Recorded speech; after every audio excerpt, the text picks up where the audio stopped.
बिस्मिल्लाहिर्रहमानिर्रहीम। दोस्तों, इंसान शुरुआती दौर से गारों के अंदर ज़िंदगी बसर करता रहा है। गार इंसान के लिए उसका घर था, जहां वो लकड़ियां लाते, जानवरों का शिकार करते और ज़ख़ीरा करके गारों के अंदर ज़िंदगी बसर किया करते थे। दुश्मनों के हमले से बचने के लिए भी इंसान इन्हीं गारों के अंदर छुपा करते थे। इस वीडियो में हम उस अहम गार का हवाला बयान करेंगे जिसका जिक्र कुरान मजीद में गार कहफ के नाम से आया है, जिस गार में अल्लाह तबारक व तआला के नेक लोग एक तवील अरसे तक सोते रहे। अस्सलामु अलैकुम, जर्नी टू एंड की वीडियोस में खुशामदीद। मोअज़्ज़िज़ दोस्तों, आज से हज़ारों साल पहले रूम के एक शहर अफसुस में एक जालिम और बेरहम बादशाह की हुकूमत थी जिसका नाम दकियानूस था।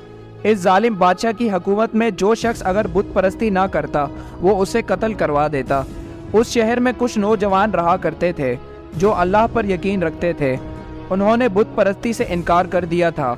जब बादशाह को उन परहेजगार नौजवानों की खबर मिली तो इन्हें अपने दरबार में बुलवाया। जब वो नौजवान बादशाह के दरबार में हाजिर हुए तो उन्होंने अपना अकीदा तौहीद जाहिर कर दिया और बादशाह से कहा, हम अल्लाह तबारक व तआला के सिवा किसी के सामने हरगिज़ सर ना झुकाएंगे।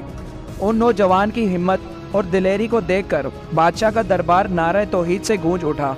दरअसल वो नौजवान शहर के एक अजीम और आला ख़ानदान से ताल्लुक़ रखते थे और वो अपने ख़ानदान के नामवर और बहादुर सिपाही थे। उन्होंने बादशाह के मुशरिकाना मज़हब से सबके सामने इनकार कर दिया और उसे चैलेंज कर दिया। बादशाह दकियानूस ने उन नौजवानों को 3 दिन की मोहलत दी कि अकीदा तौहीद से मुकर जाओ, वरना तुम लोगों को कत्ल कर दिया जाएगा। जब 3 दिन गुजर गए तो अगले दिन वो लोग कुछ सामान और दीगर अशिया लेकर रात के वक्त उस शहर से बाहर निकल गए। बयाबानों में चलते चलते सुबह हो गई और वो लोग एक पहाड़ी सिलसिले के करीब पहुंच गए जहां एक गहरा गार था। लिहाजा थकान की वजह से वो लोग आराम करने के लिए उस गार में जाकर लेट गए, जहां उन पर गहरी नींद का गलबा तारी हो गया। इसलिए इन्हें अस्हाबे कहफ यानी गार वाले कहा जाता है। लिहाजा जब ये लोग गार में सोते रहे तो अल्लाह तबारक व तआला ने उन पर एक मौजज़ाना कैफियत तारी कर दी और वो लोग वहाँ ऐसी गहरी नींद सोते रहे जो कि ना ही एक आम नींद थी और ना ही मौत, बल्कि वो एक गहरी नींद जैसी कैफियत में चले गए थे। जब बादशाह को खबर मिली कि उन नौजवानों ने एक गार में जाकर पनाह ली है तो उसने अपने सिपाहियों को हुक्म दिया, उस गार के मुंह को बंद कर दो और वहाँ उस गार के दहाने पर एक तांबे की तख्तियों पर उन लोगों के नाम और पूरा वाक़या लिखकर एक संदूक में दफन कर दो, ताकि ये निशानी तारीख में इबरत का निशान बन जाए। लिहाजा ज़माना गुजरता गया और कई किस्म के मौसम भी तब्दील होते रहे, मगर अस्हाबे कहफ इस गार में सोते रहे और अल्लाह ताला की कुदरत से उनके जिस्म बिल्कुल सही और सलामत रहे। उन पर वक्त और मौसम का कोई असर ना हुआ।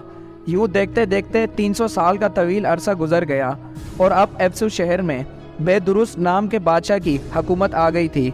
बुत परस्ती का दौर ख़त्म हो गया था, लेकिन लोग नए नए फितनों में पड़े रहे, जिसमें एक फितना ये था कि लोगों की बड़ी जमात में मरने के बाद फिर जिंदा होने और क़यामत आने का इनकार कर दिया गया था। लिहाजा बेदुरुस्त बादशाह ने अल्लाह ताला से दुआ की कि उन लोगों को हिदायत अता फरमाए और अपनी कुदरत का कुछ ऐसा मंजर दिखा दे वो लोग ईमान ले आएँ। अल्लाह तबारक व तआला के हुक्म से उस गार में सोए हुए लोग अचानक नींद से बेदार हो गए। बेदार होने के बाद वो लोग एक दूसरे से पूछने लगे कि हम यहाँ कितने अरसे तक सोते रहे। किसी ने कहा 1 दिन और किसी ने कहा 1 दिन से भी कम। इन्हें इस बात का बिल्कुल भी इल्म न था कि बाहर दुनिया ही बदल चुकी है और वो इस कदर गार में गहरी नींद सोते रहे। जब इन्हें भूख लगी तो उन्होंने आपस में मशवरा किया कि किसी एक आदमी को चांदी के सिक्के देकर बाज़ार भेजा जाए ताकि हमारे लिए खाने का इंतज़ाम हो जाए। जब इनमें से एक शख्स चांदी के सिक्के लेकर बाज़ार गया तो वो हैरत ज़दा हो गया। उसने शहर को बिल्कुल तब्दील शुदा पाया। घर और मकानात ऊंचे ऊंचे हो चुके थे, उन लोगों के लिबास तब्दील हो चुके थे, कोई शख्स भी पहचान में नहीं आ रहा था। लिहाजा वो शख्स एक दुकानदार के पास गया और दुकानदार को सिक्के देकर कुछ खाने का सामान मांगा। जब दुकानदार ने सिक्कों को देखा तो पूछने लगा कि ये सिक्के तुम्हें कहाँ से मिले? क्या तुम्हें कोई ख़जाना मिल गया है? ये तो सैकड़ों साल पुराने बादशाह के सिक्के हैं।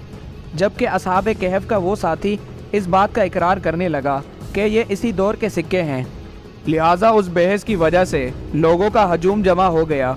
उस शख्स ने कहा, कल तक दकियानूस हमें कत्ल करने वाला था लिहाजा हम उससे भागकर एक गार में छुप गए थे।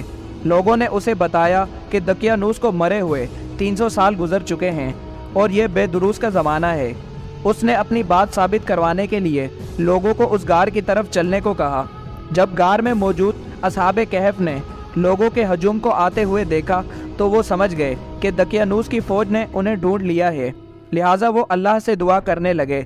जब शहर के लोग उस गार के पास पहुँचे तो असहाबे कहफ बाहर आ गए और सारी बात सामने आ गई कि यह ज़माना तब्दील हो चुका है, और वो एक तवील अरसे तक गार में सोते रहे। इतने में बादशाह बेदरूस भी वहाँ पहुँच गया। जब उसने दहाने के करीब ज़मीन खुदवाई तो वहाँ से एक सोने का संदूक बरामद हुआ जिसमें सारा माजरा लिखा हुआ था। ये मौजज़ा देखकर लोग हैरान हो गए और सजदे में गिर गए। लोगों ने कहा, जब अल्लाह उन लोगों को इतनी लंबी मुद्दत के बाद मौत देकर ज़िंदा कर सकता है तो क़यामत के दिन भी नूह इंसानी का ज़िंदा होना यकीनी है और अल्लाह उस पर कुदरत रखता है। असहाबे कहफ लोगों के लिए एक इबरत और अल्लाह की खुली और यकीनी निशानी साबित हुए। उन्होंने बादशाह से रुखसत ली और शहर वालों के लिए सलामती की दुआ करके उस गार में दोबारा चले गए और फिर दोबारा गहरी नींद सो गए। वहाँ लोगों ने एक अजीम और मखसूस इबादत गाहें तामीर करवा दी और उस दिन पूरे शहर में ईद का दिन मनाया गया। बाज़ उलमा कराम ने लिखा है कि असहाबे कहफ उसी गार में पर्दा फरमा गए और वहीं उनका मकबरा तामीर करवा दिया, जबकि अहले तशी अकीदा का ये मानना है कि इन्हें मौत नहीं आई बल्कि वो आज तक उसी गहरी नींद में सोते रहे हैं, और जब इमाम मेहदी अलैहिस्सलाम का ज़हूर होगा तो ये बेदार होकर उनके असहाब में शामिल हो जाएंगे। ये गार किस शहर में वाक़या है, इस बात में इख्तलाफ पाया जाता है। बाज़ मौर्रिखीन ने लिखा है कि असहाबे कहफ का गार तुर्की के कदीम शहर उक्सुस में है। उस ज़माने में रूमी सल्तनत यानी रूम का हिस्सा था। बाज़ उलमा कराम का ये कहना है कि ये गार उर्दून के अरजीब नामी पहाड़ में मौजूद है, जबकि कुछ लोगों के नज़दीक ये शाम के इलाके में मौजूद है जहाँ हज़रत माविया के दौर में इस्लामी लश्कर पहुँच गए थे, मगर उस गार को यूं ही छोड़ दिया गया। ईसाइयों की किताबों में भी उनका जिक्र पाया जाता है और लिटरेचर में भी उसका वाक़या मौजूद है, जिसे 7 स्लीपर्स यानी 7 सोने वाले भी कहा गया है। जी तो प्यारे दोस्तों, ये थी आज की हमारी वीडियो जिसमें हमने आपको असहाबे कहफ के बारे में आगाह किया। अगर आपको ये वीडियो पसंद आए तो इस वीडियो को लाइक करें और हमारे चैनल को भी सब्सक्राइब करें। हम मिलते हैं आपसे किसी अगली वीडियो में, तब तक के लिए अपना ख्याल रखें। अल्लाह हाफिज़।